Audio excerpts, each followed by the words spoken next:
Θα συνεχίσουμε με ένα θέμα που έχει να κάνει με το ποδήλατο που κατασκεύασαν στο ΕΠΑΛ Χαλανδρίου οι μαθητές. Ναι. Τι έκαναν, το έκαναν ηλεκτρικό. Έκαναν ένα ποδήλατο ηλεκτρικό. Για να δούμε. Και θα συζητήσουμε μετά με εκπροσώπους από το σχολείο.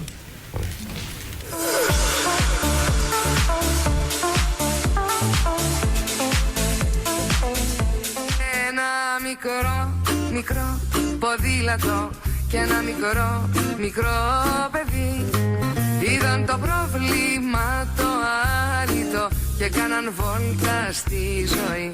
Σκέφτηκαν ένα κανονικό ποδήλατο και την αυτονομία που τους προσφέρει. Ήθελαν όμως ταυτόχρονα να τους πηγαίνει γρήγορα και μακριά χωρίς κόπο. Τότε αξιοποίησαν τους τομείς που διαθέτει το τεχνικό λύκειο στο οποίο φοιτούν και την εμπειρία των καθηγητών τους. Στα πλαίσια του μαθήματος της ζώνης δημιουργικών δραστηριοτήτων, που για πρώτη φορά φέτος έχει διδαχθεί στα ΕΠΑΛ, αποφασίσαμε με τους μαθητές να φτιάξουμε ένα ηλεκτρικό ποδήλατο. Μία ομάδα ασχολήθηκε με το ποδήλατο και την τέχνη, μία ομάδα ασχολήθηκε με τους ποδηλατόδρομους στο Δήμο Χαλανδρίου και μία τρίτη ομάδα ασχολήθηκε με το ηλεκτρικό ποδήλατο. Έκανε έρευνα αγοράς, βρήκε τα υλικά, τα παρήγγειλε και τα συναρμολόγησε. Οποιοδήποτε σημαντικό ποδήλατο μπορεί να μετατραπεί σε ηλεκτρικό ποδήλατο με τη βοήθεια kit. Το ποδήλατο αποτελείται από 7 κομμάτια που περιλαμβάνονται στο kit. Είναι η οθόνη, η μπαταρία, ο ελεγκτής ή εγκέφαλος, ο αισθητήρας για την υποβοήθηση και το μοτέρ. Το μοτέρ είναι εδώ, η οθόνη είναι εδώ, με το κουμπί on-off και την ρύθμιση στη ταχύτητα. Η μπαταρία είναι αυτή εδώ. Ο ελεγκτής είναι εδώ κάτω. Εδώ είναι ο αισθητήρας για την υποβοήθηση του ποδηλάτου, όπου γυρνώντας το πετάλι ξεκινάει αυτόματα το μοτέρ. Μια μικρή φίλη των παιδιών έκανε βόλτα με το ηλεκτρικό τους ποδήλατο και έχει να πει. Αναστασία, περίγραψέ μας την εμπειρία σου. Η εμπειρία μου από αυτό το ηλεκτρικό ποδήλατο είναι ότι σε απαλλάσσει τελείως από την κούραση, σε βοηθάει να αναπτύξει ταχύτητα. Είναι κάτι διαφορετικό από το ένα κανονικό ποδήλατο. Με αυτό το ποδήλατο ανεβαίνεις ανηφόρες, κάνεις τεράστιες αποστάσεις, χωρίς να κουράζεσαι και χωρίς να υδρώνεις. Είναι μια πολύ ωραία λύση να πηγαίνεις στη δουλειά σου με το ποδήλατο και να αποφεύγεις το αυτοκίνητο. Και δεν έμειναν μόνο σε αυτό. Άλλη ομάδα μελέτησε τους ποδηλατόδρομους του Δήμου Χαλανδρίου και πρότεινε τη δική της λύση. Χρησιμοποιήσαμε το σύστημα QGIS, που είναι ένα σύστημα γεωπληροφορικής. Με τη βοήθειά του είδαμε τους χάρτες ψηφιακά και βρήκαμε τις διαδρομές των ποδηλάτων. Προτείναμε, όπως βλέπετε στο χάρτη, 4 κλειστές διαδρομές, η μία να επικοινωνεί με την άλλη και να περνάει από τα βασικότερα σημεία. Ο στόχος ήταν να είναι μικρές οι διαδρομές, έτσι ώστε να μπορούν οι μικροί χρήστες σε ηλικία του ποδηλάτου να μπορούν να τους χρησιμοποιούν. Πέρασαμε από κάποια βασικά μέρη, τα οποία θεωρούσαμε ότι θα έπρεπε να υπάρχουν εκεί πέρα. Π.χ. όπως είναι ο σταθμός Χαλανδρίου, ο σταθμός Αγίας Παρασκευής, το θέατρο Ερεματιάς και άλλα μέρη. Ελπίζουμε η πρότασή μας για τους ποδηλατοδρόμους του Δήμου Χαλανδρίου να αποτελέσει για το Δήμο Χαλανδρίου ένα έναυσμα, να βελτιώσει το ήδη υπάρχον δίκτυο και να το επεκτείνει. Τα παιδιά εργάστηκαν με πολύ μεγάλη χαρά, το απόλαυσαν, δουλέψανε και στο σπίτι τους έξτρα ώρες εκτός από τις 3 ώρες που είναι το μάθημα και αυτό μας δίνει τη δύναμη και το κουράγιο του χρόνου να συνεχίσουμε και να το εξελίξουμε.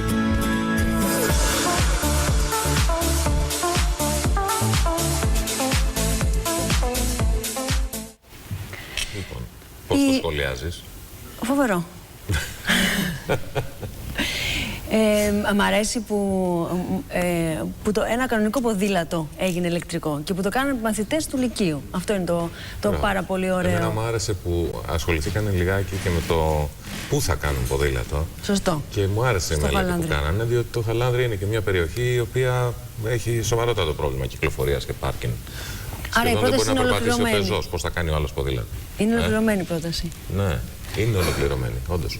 Λοιπόν, να καλωσορίσουμε τις κυρίες. Ναι.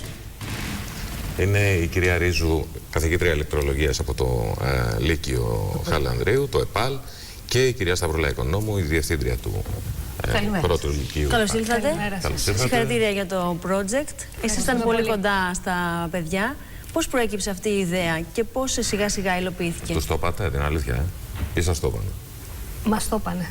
Εντάξει. Η αλήθεια είναι ότι μας το είπανε. Πώς ξεκίνησε το όλο θέμα? Για πρώτη φορά φέτος μπήκε το μάθημα της ζώνης δημιουργικών δραστηριοτήτων στο αναλυτικό πρόγραμμα των ΕΠΑΛ. Το μάθημα έλεγε σαν οδηγία να ασχοληθούμε με τα ενδιαφέροντα των μαθητών. Κάναμε λοιπόν μια διερεύνηση στα ενδιαφέροντα των μαθητών και είδαμε ότι τους αρέσει πάρα πολύ το ποδήλατο. Στη συνέχεια σκεφτήκαμε να συνδυάσουμε το ποδήλατο με τους τομείς που έχουμε στο σχολείο μας. Οι τομείς που έχουμε είναι των ηλεκτρολόγων ηλεκτρονικών, των δομικών έργων και των εφαρμοσμένων τεχνών. Οπότε πήραμε την ιδέα των μαθητών, πήραμε και τους τομείς και κάναμε το συγκεκριμένο project. Το ένα κομμάτι, όπως είδατε και στο βίντεο, είναι το ηλεκτρικό ποδήλατο. Πήραμε ένα συμβατικό ποδήλατο, βρήκαμε τα κατάλληλα υλικά που να μπορούν να προσαρμόζονται στο ποδήλατο, τα παραγγείλαν οι μαθητές αφού κάνανε έρευνα αγοράς, τα συνορμολογήσανε και... Πόσο κόστησε η μετατροπή αυτή? Η μετατροπή κόστησε 650 ευρώ. 650 ευρώ κοστίζει το kit του συγκεκριμένο και το ποδήλατο το οποίο κόστησε άλλα 2 εκατοστάρικα. Και εδώ πρέπει να αναφέρουμε ότι τα λεφτά αυτά ήταν χορηγία του Δήμου Χαλανδρίου. Της Σχολικής Επιτροπής του Δήμου Χαλανδρίου. Συγγνώμη. Ναι. Της Σχολικής Επιτροπής λοιπόν του Δήμου Χαλανδρίου. Και τους ευχαριστούμε πάρα πολύ που μας βοηθήσαν να υλοποιήσουμε το έργο αυτό. Είπατε, κυρία Ρίζου, ότι αυτό είναι ένα καινούριο μάθημα στο πλαίσιο των ΕΠΑΛ. Ναι. Πώς έτσι πήραν τα παιδιά αυτή την αλλαγή, πόσο τους άρεσε ή δεν τους τα προβλημάτισε? Δεν μπορώ να σας απαντήσω πώς πήραν την αλλαγή, γιατί τα παιδιά είναι της πρώτης λυκείου. Οπότε ήρθαν από το γυμνάσιο στην πρώτη λυκείου, πρώτη φορά το μάθημα, οπότε όλα γίνανε για πρώτη φορά. Πάντως είχε πολύ καλό αποτέλεσμα, αλλά καλά πρέπει να είναι. Χαιρόμαστε κι εμείς πολύ γι' αυτό. Κυρία Ρίζου τώρα, κυρία Οικονόμου, από την καριέρα σας στα ΕΠΑΛ, πείτε μας για αντίστοιχα τέτοια project που κάνουν τα παιδιά. Αν τρέχουν κι άλλα δηλαδή. Στο σχολείο μας, γιατί για το σχολείο μας, στο Χαλανδρίου, τρέχουμε περιβαλλοντικά προγράμματα και πολιτιστικά προγράμματα. Το περιβαλλοντικό πρόγραμμα πάλι κυρία Ρίζου το έχει. Σε άλλη εκπομπή. Σε άλλες ώρες, είναι εκτός ωρών διδασκαλίας. Και το πολιτιστικό πρόγραμμα το έχει η κυρία Ευσταθίου. Τα παιδιά με πολύ ενδιαφέρον ασχολούνται. Έχουμε βάλει στο πολιτιστικό πρόγραμμα, είναι το κόσμο, επειδή έχουμε τομέα με ειδικότητα αργυροξυλοχοΐας. Έβγαλε ένα πολύ ωραίο φυλάδιο, η ιστορία του κοσμήματος από την αρχαία Ελλάδα. Πάρα πολύ ωραίο. Ξεχάσαμε να σας φέρουμε ένα φυλάδιο. Την επόμενη φορά. Την επόμενη φορά, σωστά. Και γενικώς τα ΕΠΑΛ είναι σχολεία που ενδιαφέρονται για την ομαδικότητα των παιδιών, να κάνουν προγράμματα, να κάνουν διάφορες δραστηριότητες που να βοηθάνε τα παιδιά και να αναπτύξουν τις ικανότητες που έχουν, να πάρουν πληροφορίες για αυτό που τυχόν θα ακολουθήσουν σαν επάγγελμα μετά που τελειώνοντας το Λύκειο. Οπότε τα παιδιά που έρχονται και γράφονται στα ΕΠΑΛ έχουν μια ανησυχία για το τι θα κάνουν μετά και αυτό τους προσφέρει μια απάντηση? Έχουν ενδιαφέροντα περισσότερο για την επαγγελματική εκπαίδευση.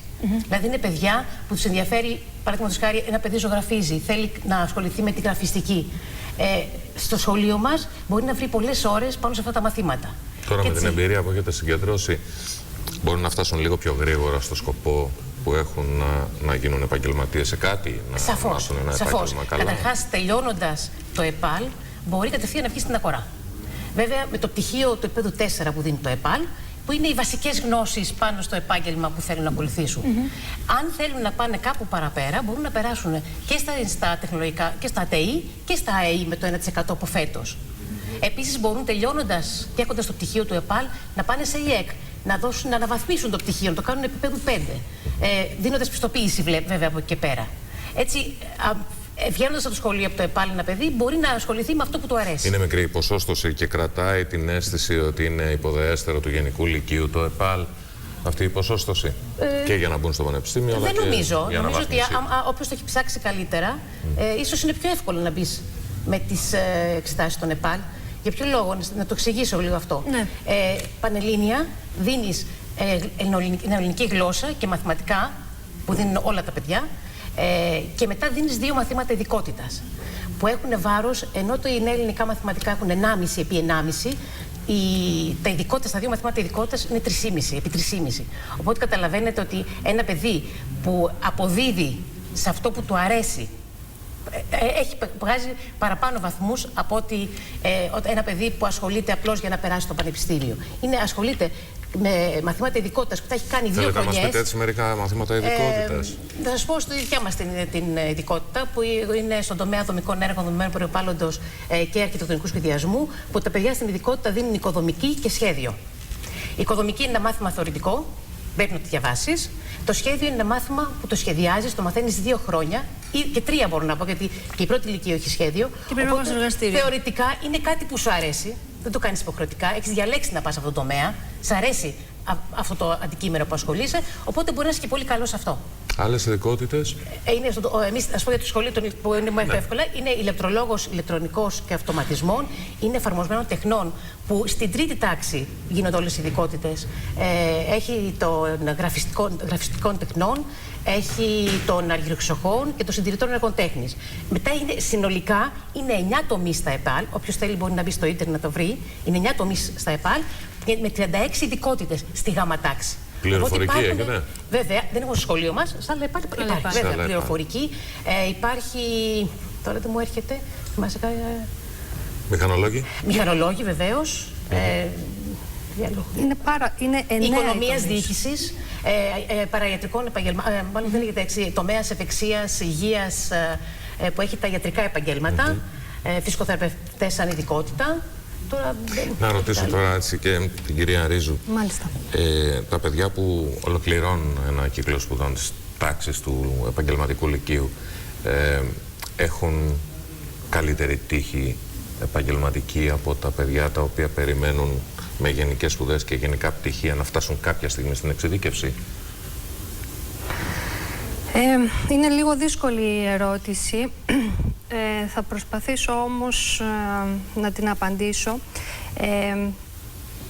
Τα παιδιά των ΕΠΑΛ αποφασίζουν από την πρώτη λυκείου ποιο θα είναι το επάγγελμά τους. Οπότε δίνουν βάση στο επάγγελμά τους, μορφώνονται πάνω σε αυτό, άρα λογικά αποκτούν και την εξειδίκευση νωρίτερα. Βλέπουμε και κάρτες υποβοηθητικές στα όσα λέτε. Αυτοί είναι οι τομείς που υπάρχουν στα επαγγελματικά λύκεια. Το ΕΠΑΛ, εκτός ότι εξειδικεύεσαι στο σχολείο, όταν τελειώσεις, όπως σας είπε και η κυρία Οικονόμου, μπορείς να δώσεις εξετάσεις πανελλαδικές, ειδικού τύπου και να περάσεις είτε στα ΑΕΗ με ποσοστό 1% είτε στα ΤΕΗ. Οπότε συνεχίζεται η εξειδίκευση. Ένας μαθητής από το Γενικό Λύκειο πάει κατευθείαν με εξετάσεις στη σχολή που θέλει. Αυτή είναι η διαφορά μας. Όμως ο ένας αποκτά εξειδίκευση ή μάλλον ειδίκευση σε κάτι πολύ αργότερα. Δηλαδή αυτός που ακολουθεί τη διαδικασία του Γενικού Λυκείου, το Πανεπιστήμιο, το ΤΕΗ, το ΙΕΚ, οτιδήποτε. Ναι. Ενώ ένα παιδί από εσάς μπορεί να πει κανένας ότι είναι ένας όριμος επαγγελματίας ή χρειάζεται περαιτέρω σπουδές? Και τι σπουδές χρειάζεται, υπολογίζεται, για να φτάσει όριμα στην αγορά εργασίας και να διεκδικήσει μια θέση? Λοιπόν, όπως σας είπα και πριν, στη Δευτέρα τάξη αποφασίζει τον τομέα που θα ακολουθήσει επαγγελματικά. Μετά την αποφοίτηση, ναι. Λοιπόν, μετά την αποφοίτηση μπορεί να δουλέψει κατευθείαν ως βοηθός, καταθέτοντας το πτυχίο του, γιατί παίρνουν και πτυχίο τα παιδιά το ΕΠΑΛ, ως βοηθός, και στη συνέχεια να πάρουν τις άδειες εξασκήσεως επαγγέλματος, αφού καταθέσουν το πτυχίο τους στο Υπουργείο Βιομηχανίας, και να αρχίσουν να δουλεύουν. Όποιος θέλει να ακολουθήσει περισσότερες σπουδές, μπορεί να δώσει πανελλαδικές εξετάσεις. Να έχει αυτή την επιλογή. Ακριβώς. Ή μπορεί να πάει στα ΙΕΚ ή μπορεί να πάει πια από φέτος και στην τάξη μαθητείας. Όπου είναι 9 μήνες με μισθό κανονικά, με πλήρη δικαιώματα. Πληρώνονται, νομίζω. Κυρία Οικονόμου, τα ξέρει καλύτερα. Παλιά, κυρία Οικονόμου, τις σχολές μαθητείας που πληρωνόταν το παιδί, κάτι πιο αναβαθμισμένο αυτό. Αυτό είναι στους χώρους κατευθείαν εργασίας. Είναι θέσεις που δεσμεύονται από τους οργανισμούς και επιδοτούνται με το 75% το ανειδίκευτο εργάτη. Και είναι μια πρώτη πρακτική, δηλαδή ακριβώς. Στα οποία παιδιά είναι υποχρεωμένα, βέβαια.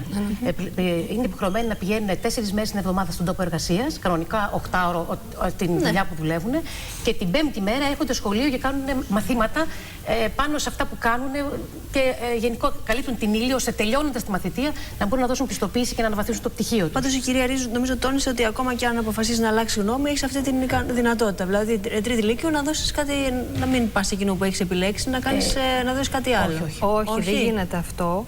Αυτό που μπορεί να γίνει είναι στην πρώτη ηλικία μπορούν να αλλάξουν τα παιδιά μεταξύ των δύο σχολείων. Στη Δευτέρα Λυκείου επιλέγουν... Από το γενικό στο ΕΠΑΛ, στην πρώτη Λυκείου. Στη Δευτέρα Λυκείου ειδικότητα μπορούν να αλλάξουν. Στη Δευτέρα είναι μόνο τομέας. Επιλέγουν τομέα, ο οποίος τομέας μπορεί να σπάσει σε διάφορες ειδικότητες. Κατάλαβα. Και στην τρίτη Λυκείου επιλέγουν την ειδικότητα. Άρα έχετε παρατηρήσει μια ανησυχία των παιδιών να αποφασίσουν τι θα κάνουν στο μέλλον πολύ νωρίτερα πια, γενικά στη χώρα μας? Βέβαια, λόγω της κρίσης αυτό το βλέπουμε έντονα. Είναι και μόνο λόγω της κρίσης, είναι και μια ωριμότητα των παιδιών πια? Και η ωριμότητα των παιδιών. Τα παιδιά πια είναι πιο ώριμα.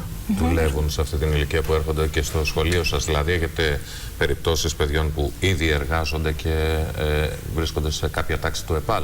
Κοιτάξτε, επειδή εμείς είμαστε σε πρωινό σχολείο, δύσκολο να μπορέσουν να δουλέψουν πάνω στην ειδικότητα που έχουν επιλέξει. Παρ' όλα αυτά όμως υπάρχουν κάποιες περιπτώσεις που συνδυάζουν αυτό που σπουδάζουν με την εργασία. Να σας πω, κυρίως ενήλικες μαθητές, γιατί έχουμε και ενήλικους. Δεν έχουμε μόνο μαθητές από το γυμνάσιο. Στη Δευτέρα Λυκείου, έχοντας απολυτήριο εξεταξίου γυμνασίου ή λυκείου, μπορεί να γραφτεί για στον τομέα που θέλει. Και τελειώνει στις 2 τάξεις, Β' Λυκείου και Γ' Λυκείου, και πλέον παίρνει και πτυχίο ειδικότητας και μπορεί να ακολουθήσει την πορεία των παιδιών που έχουν τελειώσει κατευθείαν ΕΠΑΛ. Έχετε πολλές περιπτώσεις τέτοιες? Ναι, βέβαια. Πάρα πολλές. Ηλικίες, για πείτε μας. Αρκετά. Είναι παιδιά που έχουν τελειώσει το Λύκειο και μετά από 1-2 χρόνια. Όχι, λέω μεγαλύτερους. Έχουμε. Βέβαια. Και 30 χρονών. Πατέρα με γιο, μάνα με γιο. Έχουμε και τέτοιες περιπτώσεις. Έχουμε μια τέτοια περίπτωση. 2 έχουμε. 2 είναι. Κόρη με μαμά και μαμά με γιο. Εκτός από το ποδήλατο που έχετε κατασκευάσει στο Χαλάνδρι, στο πρώτο ΕΠΑΛ Χαλανδρίου, έχετε κάποιο άλλο project έτσι που δουλεύετε ήδη?